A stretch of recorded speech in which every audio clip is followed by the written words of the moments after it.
Hey everyone, and welcome back to Racing America. Today, we're chatting with KDDP finalist, the Kulwicki Development Program, and a three-time Northeast Classic winner, Derek Gluchacki. Derek, good to see you. Thank you for having me. Excited to be a part of this. Yeah, of course, awesome to have you here. And how cool is it for you to be part of this program for the second year in a row? It must be an honor. Yeah, no, it truly is. Never expect to get in the first time, never mind twice. So it's really special, really fortunate to have this opportunity, and super thankful for everyone in the program for making this happen. And what does it mean for you to be invited back for a second year? What are things that you maybe did last year that you're doing differently this year? Or what have you learned from year one to year two?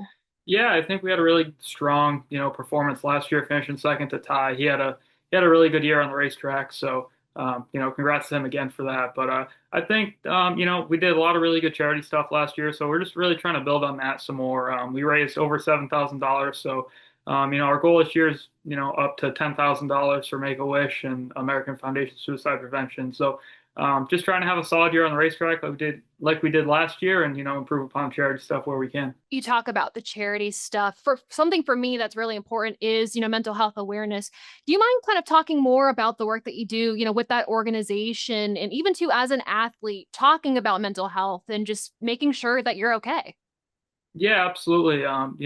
In racing, it's such everyone's so hard at it and focused, and no one wants to show any weakness, but everyone's going through something, behind closed doors and stuff like that. So being able to open the doors up and say, hey, it's okay to be you, and have stuff going on, but outside of racing, like it's perfectly normal and okay. So that's been really special to do. Not many people have chosen that charity and that kind of thing to do yet. So being one of the first to do that has been really awesome. And we do the boots and stuff at different racetracks, and having just fans and other drivers and stuff come up and share their stories and struggles and stuff like that has been really eye-opening, and something honestly I never expected out of it. When you have those relationships with the fans and your fellow drivers, that has to be so important. And then you talk about the community that you are working with within the racing world, even to racing in the ACT tour and the competition there. Yeah, the ACT, I think it's one of the hardest tours in the country. There's probably 15 guys that can win every race. So it's really awesome, and they get almost 40 cars every week. So it's tough to be one of the guys up front, but fortunately enough, we put a lot of hard work in over the off season and week to week. So we normally show up with a really good race car and able to contend for most wins. And something I just learned about you, I was scrolling through Instagram a little bit and I saw that you make all of your own setups. You had a huge binder on Instagram just showing all of your notes. So I have to ask, so when did you start really making your own setups and who taught you the ropes? Yeah, so my dad, got me into racing and all that. So we never really had the money to outsource that stuff. So like he was, once we got our quarter midgets into legend cars, he was like, well, if you want to keep doing this, you're gonna have to learn to do it yourself because we can't pay someone to do it. You know what I mean? So just start at it slow, and once I got old enough to like pay attention and learn more things and stuff like that. Once I was probably 15 or so, I started going on the NASCAR Wheel Modified Tour with the Bowlers, the number three. So that was really cool. I learned a lot from them. The crew chief, Greg and Scott, those guys really taught me a lot over there. They basically my first week, they were like, "Well, here's a modified. It's gonna be taken apart, so figure it out. Good luck." So that was really awesome of them to do that and take me under their wing. Building bodies and pretty much just building an entire car. They just taught me how to do. So they taught me a lot, and the rest of it just kind of figured out myself. We screwed up a couple things here and there, but you got to learn. So That's the thing. You have to learn, and putting the pieces together, I think, makes you a better driver, right? And another thing too with taking notes, I got to ask, do you color code your notes? I'm somebody who has to color code. I don't know if you have a process when it comes to that.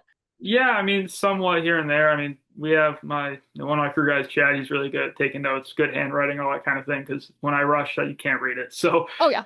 but no, but yeah, we have a system every week, and we come home with really good notes. That's for sure. And I would say you especially have good notes at New Hampshire, a three-time winner of the Northeast Classic there. What is it about that track that you're so comfortable with? I mean, obviously very successful there. Yeah, I mean, every time we've gone there, we've been pretty good, even my first couple of times. But it took a while to get used to. You're going a lot faster than anywhere else really you'll ever go to at this level. So But no, I grew up racing at Thompson, so that's a high speed 5/8 mile up here in Connecticut. So I think that transfers over just being comfortable with the high speeds and the tight quarters racing.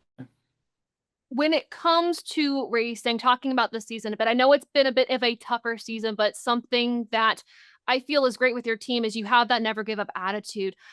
I would love for you to kind of talk more about, the people that you have around you and the people that rally behind you when you might not have the best of days, but the people that you also kind of find a victory lane with yourself too. Yeah, my crew is awesome. It's really small. It seems to get smaller every year, but it's really awesome.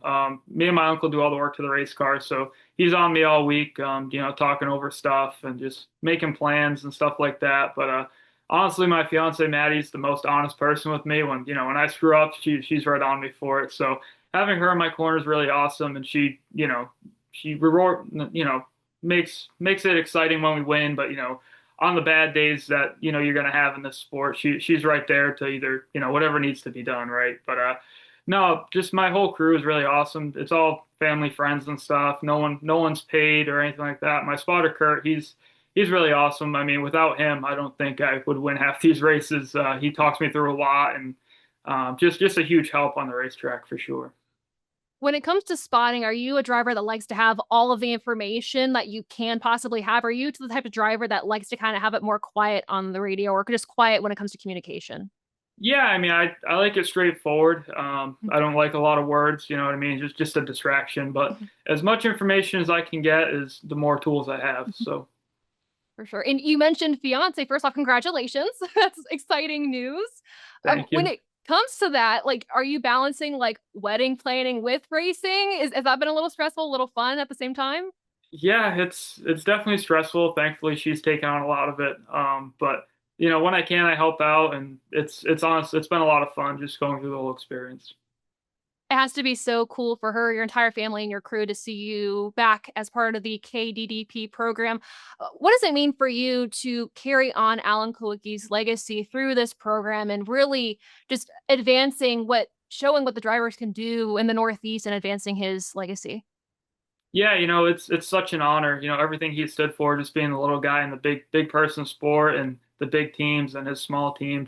It's just really awesome because on the ACT Tour we have bigger teams and smaller teams, and we're one of the smaller teams that run up front and contend to win races. So it's really awesome. Everyone on my crew, it's such an honor for everybody. They all know how important it is and how much of a big deal it is. And everyone with ACT and stuff, they do a great job of obviously Taylor's in it this year too. So they do a great job of like making us feel special and doing what they can to help us out throughout the program. So just everyone around us is super grateful for the opportunities that me and her both have, and it's just really awesome to see. Well, I'm very excited for you. Congrats for being a finalist and wish you the best the rest of the season. Thanks, Derek.